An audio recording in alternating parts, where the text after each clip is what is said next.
True Jainism प्रस्तुत करता है पार्श्व पुराण। अपने 23वें तीर्थंकर पार्श्वनाथ भगवान की कथा चल रही है। मरुभूति तथा कमट ये दोनों भाई थे। कमट ने क्रोध से मरुभूति को मार डाला। मरुभूति मरकर हाथी हुआ है। कमट का जीव सर्प बना है। इनके राजा अरविंद वैराग्य प्राप्त करके मुनि हुए हैं। मुनिराज अनेक तीर्थों की यात्रा करते हुए ग्राम नगरों में विचरण कर अनेक भव्य जीवों को प्रतिबोध देते हैं। अब हाथी का जीव सम्यक प्राप्त करता है। इसका आनंदकारी वर्णन पढ़िए। सम्यक शिखर ये अपने जैन धर्म का महान तीर्थ है। अनंत जीव यहाँ से सिद्धपद को प्राप्त हुए हैं। इसकी यात्रा करने से सिद्धपद का स्मरण होता है। अनेक मुनि यहाँ आत्मा का ध्यान करते हैं। ऐसे सम्यक शिखर महान तीर्थ की यात्रा करने के लिए एक विशाल संघ चला जा रहा है। इस यात्रा में हजारों श्रावक है। कितने ही छोटे छोटे बालक भी उत्साह से यात्रा करने जा रहे हैं। कितने ही दिगंबर मुनिराज भी संघ के साथ विहार कर रहे हैं। रत्नत्रयधारी ये मुनिराज किसी समय धर्म कथा कहते हैं तो किसी समय आत्मा का स्वरूप समझाते हैं। वह सुनकर सभी को अत्यंत आनंद होता है। किसी समय भक्ति पूर्वक मुनिराज को आहार दान देने का लाभ प्राप्त होने से श्रावकों को महान हर्ष होता है। आपस में सभी सधर्मी एक दूसरे से धर्म चर्चा करते हैं। पंच परमेष्ठी का गुणगान करते हैं। इस प्रकार अत्यंत आनंद पूर्वक विशाल संघ सम्यक शिखर की यात्रा करने के लिए जा रहा है। जो अरविंद राजा दीक्षा लेकर मुनि हुए थे, वह अरविंद मुनिराज भी इस संघ के साथ है। चलते चलते संघ ने एक वन में पड़ाव डाला। हजारों मनुष्यों के कोलाहल से गूंज उठा। निर्माण हो गया शांत। अरविंद मुनिराज एक वृक्ष के नीचे आत्मा के ध्यान में बैठे हुए थे। इतने में अचानक एक घटना हुई। क्या हुई सो सुनो। एक विशालकाय हाथी पागल होकर चारों ओर दौड़ लगाने लगा। लोग इधर उधर भागने लगे। कौन है ये हाथी? थोड़े से भवों के बाद तो ये हाथी पार्श्वनाथ भगवान बनने वाला है। पूर्व भव में मरुभूति था, जो कि मरकर हाथी बना है। वही हाथी ये है। इसका नाम वज्रघोष है। ये हाथी इस वन का राजा है, जो कि भान नहीं होने से जंगल में भटक रहा है। पूर्व भव की इसकी भाभी कमट की पत्नी भी मरकर इसी वन में हथिनी हुई है। सुंदर वन में एक विशाल सरोवर है, जिसमें हाथी रोज स्नान करता है। वन में मीठे फल फूल खाकर हथिनियों के साथ क्रीड़ा करता है। निर्जन वन में मानव कभी कभी दिखलाई देते हैं। जिस वन में यह हाथी रहता था, उसी वन में यात्री संघ ने पड़ाव डाल दिया।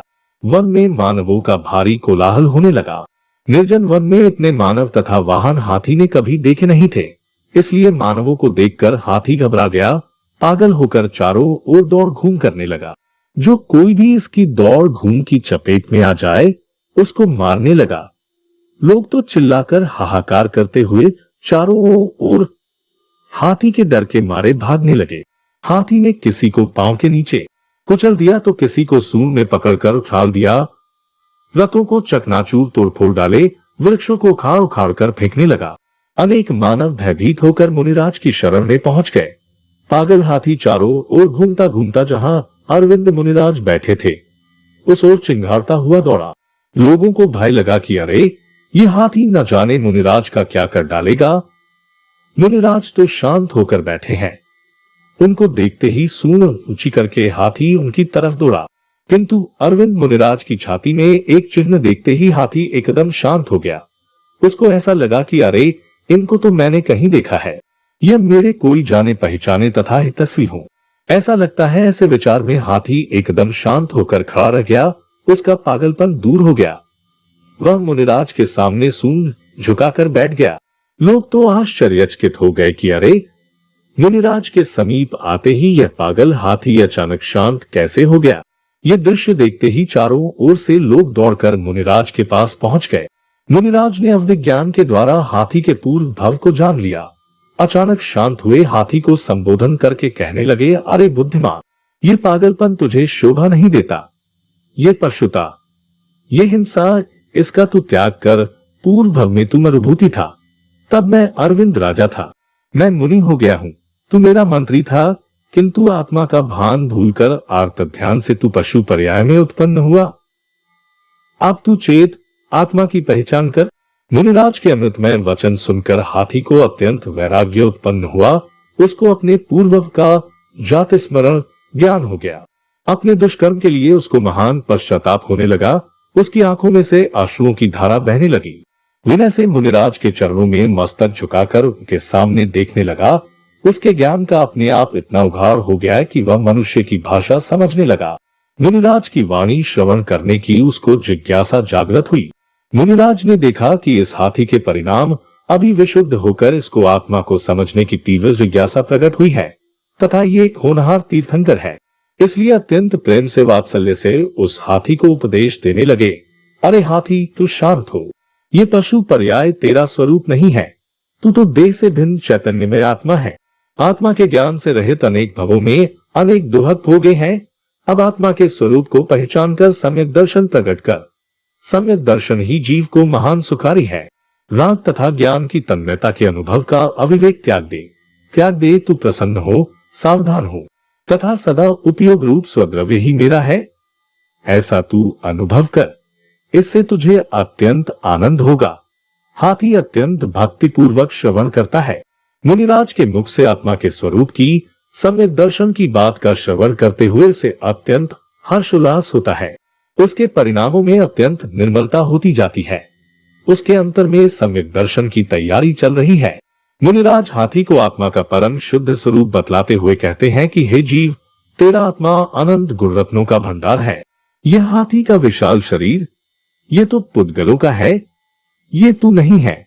तू तो ज्ञान स्वरूप है। तेरे ज्ञान स्वरूप में पाप तो नहीं है, किंतु पुण्य का शुभ राग भी नहीं है। तू तो वीतरागी आनंदमय है। ऐसे अपने स्वरूप का तू अनुभव कर। उसकी श्रद्धा करके सम्यक दर्शन को प्राप्त कर। जगत में सम्यक दर्शन ही सारूप है। यही मोक्ष का सोपान है। यही धर्म की नींव है। सम्यक दर्शन के बिना कोई भी धर्म क्रिया हो सकती नहीं। सम्यक दर्शन से रहित सभी क्रियाएं व्यर्थ है। मिथ्यात्व के दावानल में संपूर्ण संसार जल रहा है। उसमें से ये सम्यक दर्शन ही बचाने वाला है। वीतराग सर्वज्ञ अरिहंत देव, रत्नत्र धारक दिगंबर मुनिराज तथा हिंसा से रहित वीतराग भाव रूप धर्म, ऐसे देव गुरु धर्म की पहचान करके तू श्रद्धा कर। अत्यंत भक्ति से उनका आदर करके उन्होंने जैसा आत्मा का शुद्ध स्वरूप बतलाया है वैसा तू पहचान। ऐसे सम्यक दर्शन से तेरा परम कल्याण होगा। मुनिराज ने इस प्रकार अनेक युक्तियों द्वारा सम्यक दर्शन का उपदेश दिया। उसका श्रवण करने से हाथी के परिणाम अंतर्मुख हुए।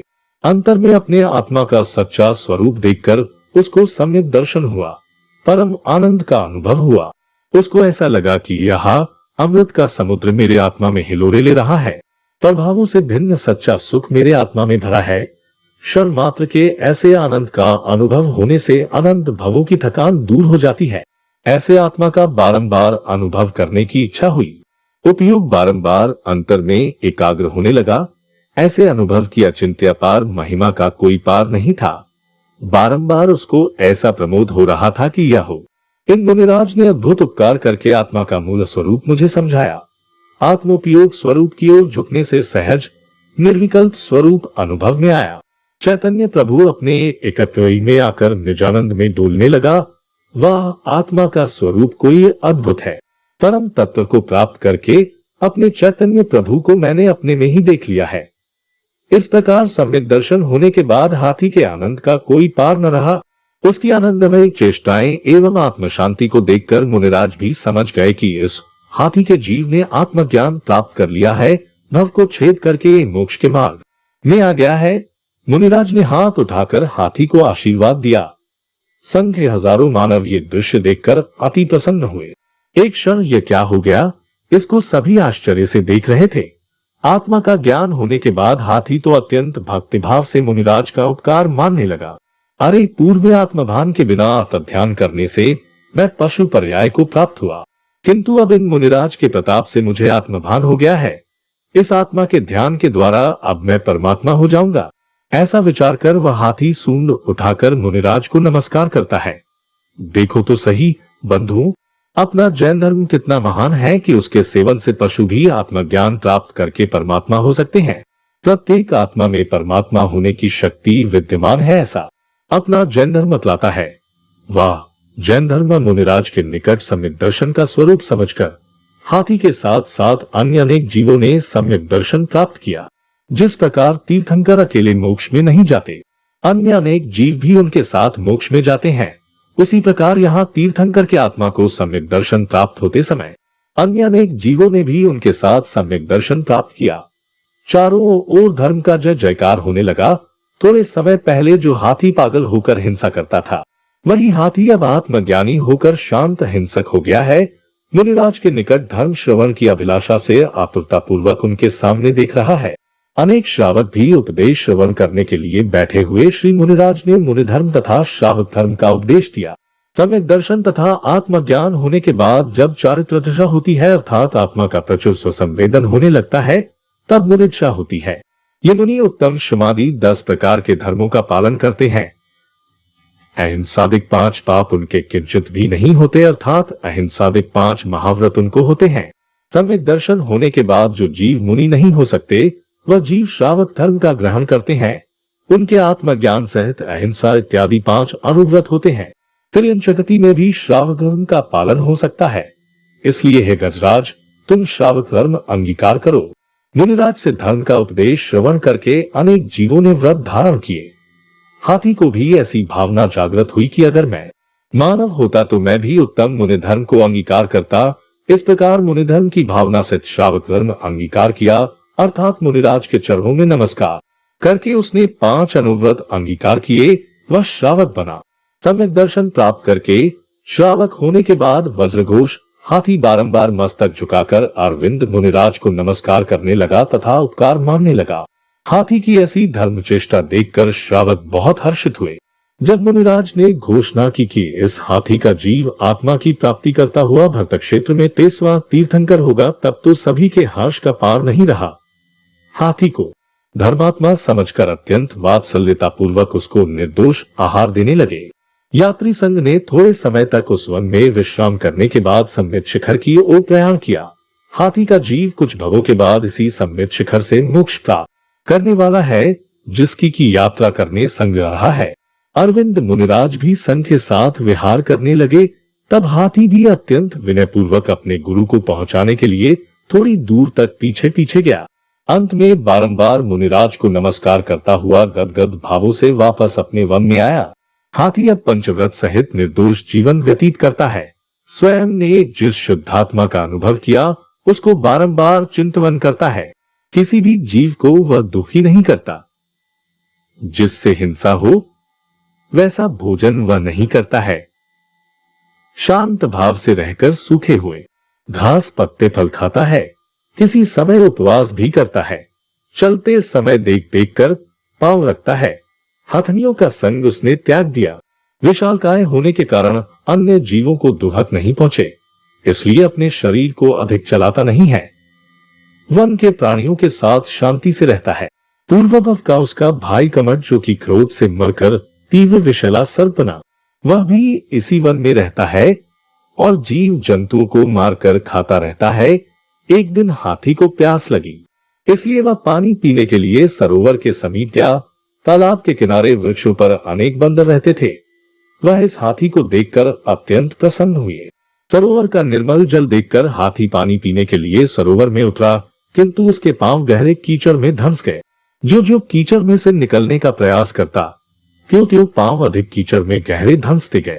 अपने को कीचड़ में से निकालना आवश्यक समझकर हाथी ने आहार पानी का त्याग करके समाधि मरण की तैयारी की। वह पंच परमेष्ठी का स्मरण करता हुआ आत्मा का चिंतन करने लगा। हाथी को कीचड़ में फंसा हुआ देखकर वन के बंदर दौड़ धूप करते हुए हाथी को बचाने के लिए किकियारी करने लगे, किंतु छोटे छोटे बंदर उस विशालकाय हाथी को किस प्रकार बाहर निकाल सकते थे। जीव जो सर्प बना था, वह फंकार करता हुआ वहां आया।